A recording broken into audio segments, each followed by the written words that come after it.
Hi guys, welcome to my channel. Today topic என்னன்னு பார்த்தீங்கன்னா நீக் படத்துடைய ரிவ்யூ பார்த்துடலாம். நீக் வந்து நிலவுக்கு என் மேல் என்னடி கோபம், தனுஷ் டைரக்ஷன் பண்ணியிருப்பாரு. DD3 படம். படத்துடைய ரிவ்யூ பார்த்துடலாம் எப்படி இருக்குன்ட்டு. இந்த படம் வந்து February 21 ரிலீஸ் ஆச்சு. இதாக கூடவே ட்ராகன் படமும் ரிலீஸ் ஆச்சு. ட்ராகன் பெஸ்ட்டா இது பெஸ்ட்டான்ட்டு பார்க்கலாம். இந்த வீடியோ வந்து நீக் ரிவ்யூ மட்டும்தான்.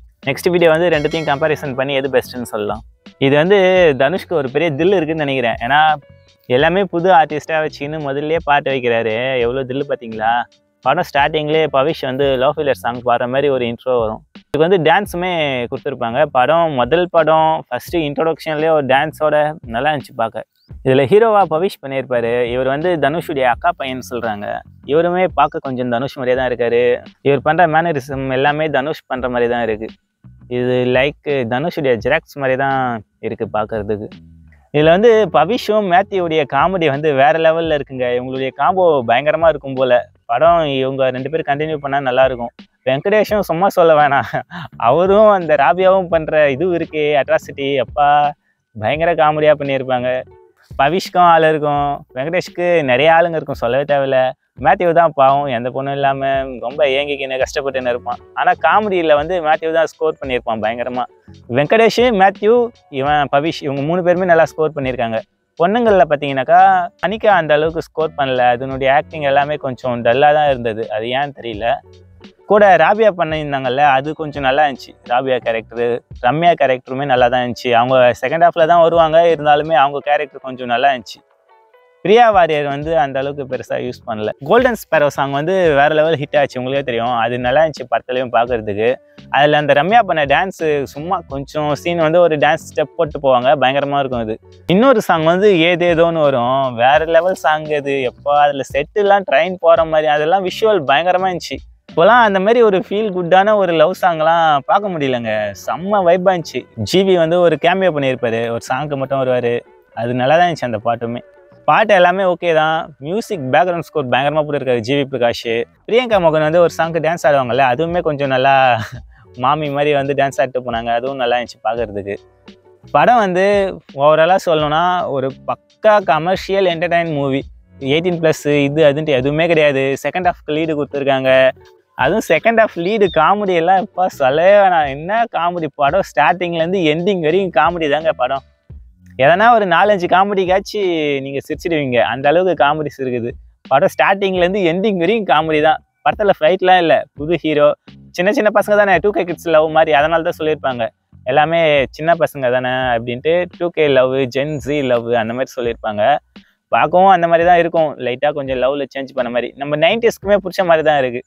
ட்ராகன் வந்து அது வேறு கேட்டகரி, இது வேறு கேட்டகரி. இது ரெண்டுமே பெஸ்ட்டு தான். ட்ராகன் வந்து ஒரு லெவல் மேலே இருக்குன்னே சொல்லலாம். இருந்தாலும் அது வந்து கொஞ்சம் நிறைய பேருக்கு செட் ஆகாது. ஏன்னா அது வந்து ரியாலிட்டி கொஞ்சம் ஒத்து வராத மாதிரி இருக்கும். நிறைய ஓவர் பில்டப்பாக ஓவர் ஆக்டிங் கொஞ்சம் பண்ணியிருப்பாரு பிரதீப்.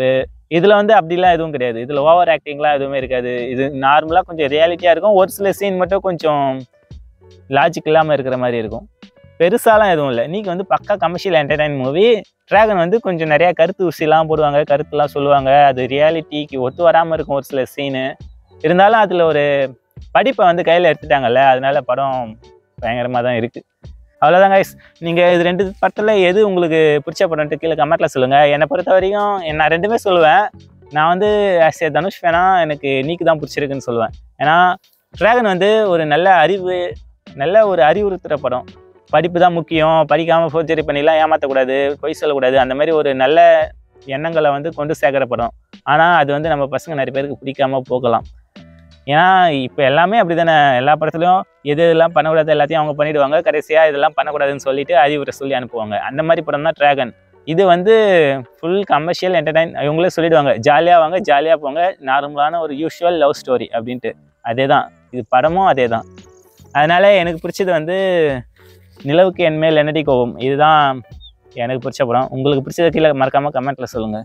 அதுவும் இல்லாமல் இது 2 படத்துலையுமே வந்து காமனாக ஒன்று சொல்கிறாங்க. ஏன்னா பவிஷுமே தனுஷுடைய அக்கா பையன், தனுஷ் மேனரிசம் இருக்குது. தனுஷுடைய அந்த நிறைய சீன் வந்து நிறையா பேசுகிற டைலாக்கு, நிறைய நடக்கிற விதம் எல்லாமே தனுஷ் மாதிரி இருக்குதுன்னு சொல்கிறாங்க. அதே தான் ட்ராகன் படத்துக்கும். பிரதீப் ரங்கநாதன் பண்ணுறது எல்லாமே தனுஷ் பண்ணுற மாதிரி இருக்குது அப்படின்ட்டு நிறையா சொல்லிட்டு தான் இருக்காங்க. சரி விடுங்க. இது அடுத்த படம் தனுஷுடைய டைரக்ஷனில் 4வது படம் இட்லி கடை வருது. அது எப்படி இருக்குன்னு பார்ப்போம். அதுக்கெல்லாம் மரண வெயிட்டிங்கில் இருக்கேன். ஏன்னா அது குட் பேட் அக்லி கூட வருது. ஏங்க இதெல்லாம் கிளாஷ்லாம் வேற லெவல் பண்ணிடுவாருங்க தனுஷ். நானே வருவேன்லாம் என்ன மாதிரி படம் ஒன்றுமே இல்லை அது படத்தில்.